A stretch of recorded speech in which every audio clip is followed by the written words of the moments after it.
kita melepas liarkan sekitar 250 tukik ya, yang kita lepas di Pantai Klotok ini.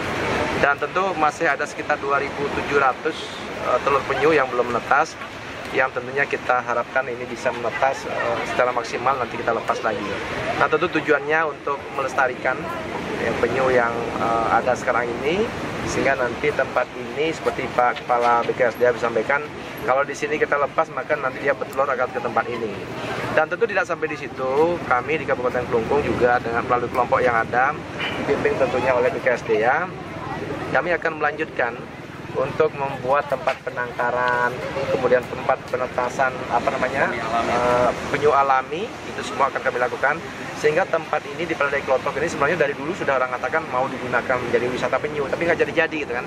Nah, sekarang saya seriusi, dan karena hari ini kan bukti dan saksi ya, banyak orang yang melihat kita melepas liarkan penyu, jadi tidak boleh berhenti hanya melepas liarkan. Nah, lebih lanjut kita harus mempunyai tempat penangkaran, kemudian tempat penetasan alami yang nantinya kita buatkan SK Bupati, sehingga nanti kita bisa membuat tempat ini jauh lebih bagus lagi. Nah, mudah-mudahan nanti menjadi daya tarik wisata, selain ini adalah tempat suci, juga menjadi tempat wisata seperti itu.